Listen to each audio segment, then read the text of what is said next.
For years, the internet whispered about it. The Pizzagate threads, the deep dive forums, the idea that the crimes of Jeffrey Epstein weren't just about greed or lust, but something much darker. This weekend, the final tranche of the Epstein files dropped, millions of pages released to the public. These pages don't contain tips from the internet.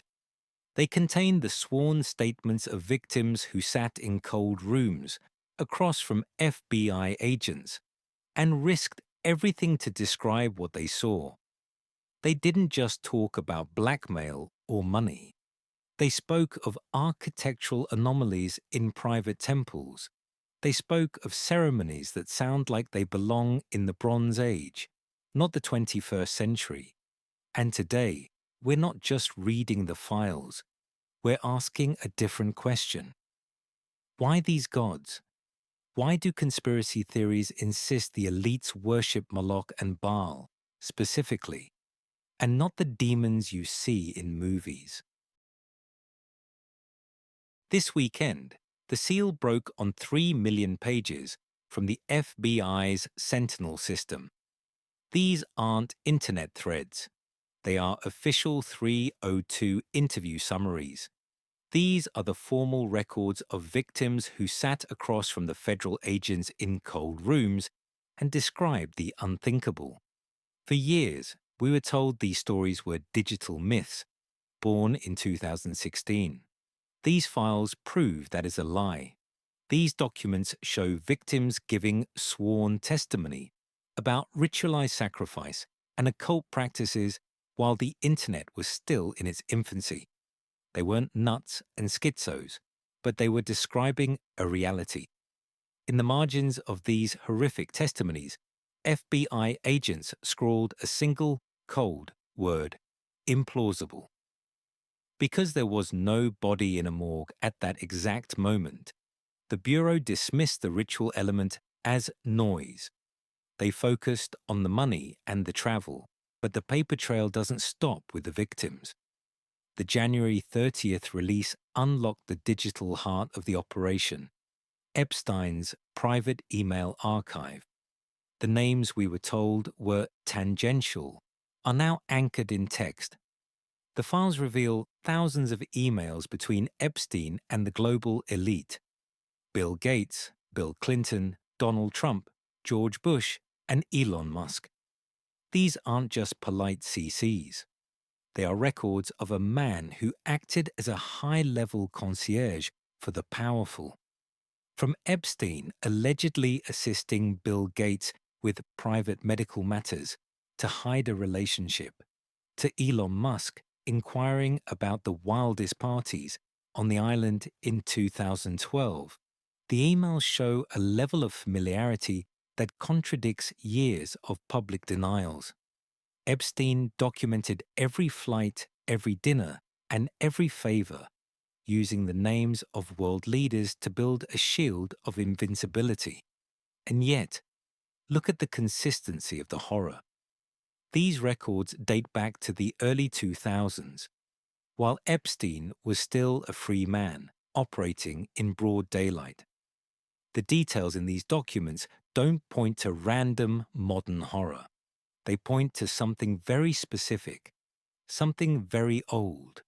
In these accounts, they point directly toward Baal and Moloch.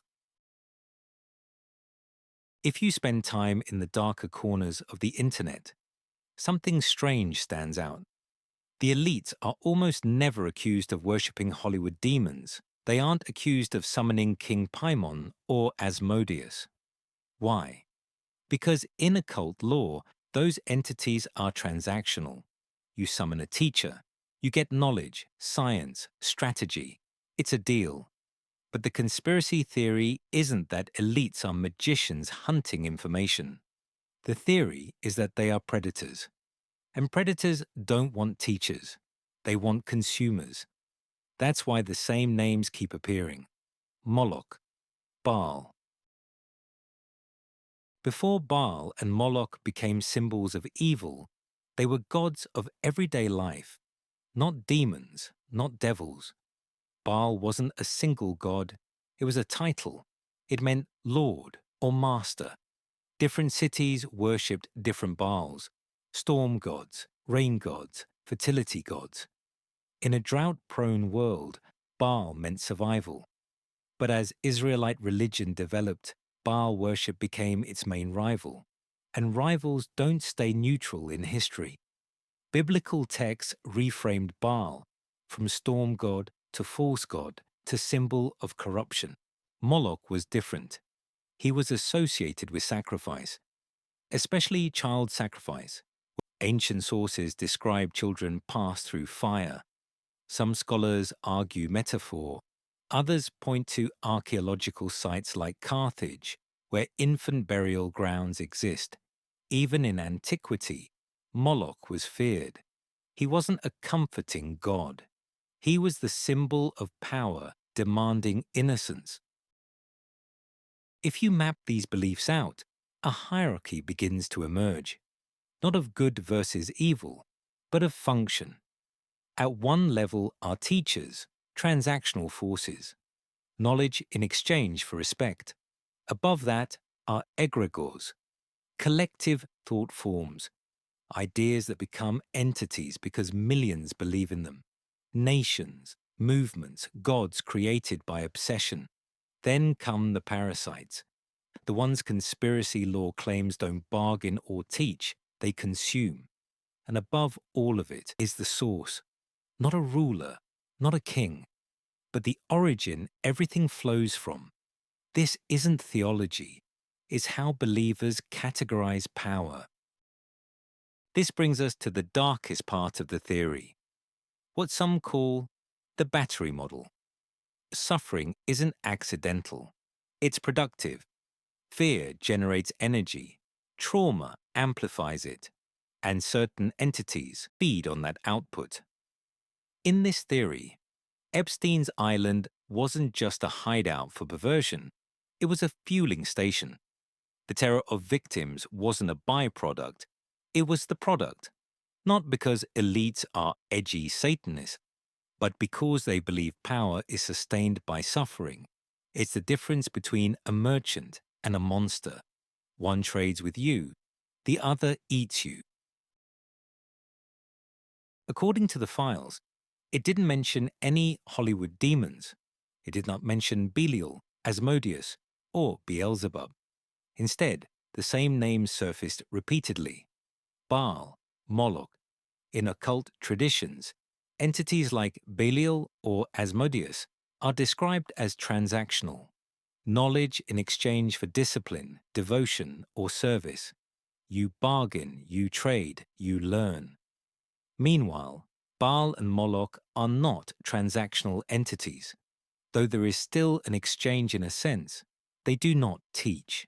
They do not bargain. They demand sacrifice. And the reward is not wisdom, but worldly power, influence, and unimaginable wealth.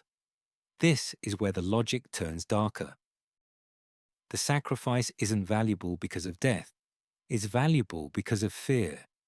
The abuse isn't only for feeding, it's for programming. The method is referred to as trauma splitting. If a victim is traumatized severely enough, the mind dissociates to survive, fragmenting into what are called alters, or alternate personalities. The goal? To create the perfect slave. Conspiracy theorists refer to these victims as beta kittens, individuals who can be programmed to perform specific acts, then switch back to a normal alter, with no memory of what occurred. In this framework, the rituals serve a dual purpose, to feed the gods and to program the servants. This also explains the concept of inversion. You take the most divine force, creation, and collide it with the most horrific force, trauma. Life force plus death terror equals the cocktail. They are not simply harming these children. They are taking what is perceived as a pure container and cracking it open to harvest the explosion.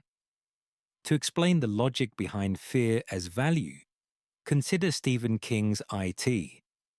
Pennywise doesn't prefer children, because they are weaker. He prefers them because children experience fear more purely, more intensely, more completely. Their imaginations amplify terror. Fear has flavor, and Pennywise doesn't kill quickly. He terrorizes first, because in the novel, fear isn't incidental. It's the seasoning. The same principle applies here. Children are targeted not primarily for lust, but because they represent what is described as pure potential, an unbroken psyche, an unformed identity. By violating that state, a specific output is produced, something denser than pain alone, fear amplified by innocence. In this framework, sex is not the objective, it is the conduit. The product is terror. And in that belief system, fear is currency. It is easy to look at all of this, the ancient names, the energy harvesting, the rituals, and dismiss it as madness. To write implausible in the margins, just like the FBI did. Because if we accept that this is the logic of the elite, we have to accept that the world is run by people operating on a moral operating system we can't comprehend. But here is the terrifying truth. You don't have to believe in demons. You don't have to believe in energy harvesting. You don't even have to believe in the supernatural. Because evil lives amongst us regardless of the name you give it. Whether it's a demon or a dossier, the result is the same. Elites run the world, and for decades, they have relied on one specific tool to stay in power. Not money, not just violence, but perception. They are twisting lies. They are warping perception. They are manufacturing a reality designed to make you think you are the crazy one for noticing the patterns. They use the media to dismiss the suffering of children as conspiracy theories. They use the courts to seal the evidence, all to cover up the undeniable fact that these are not just crimes against individuals. These are crimes against humanity. The files are open, the lies are fracturing, and now that we see the evil for what it is, we have no excuse to look away.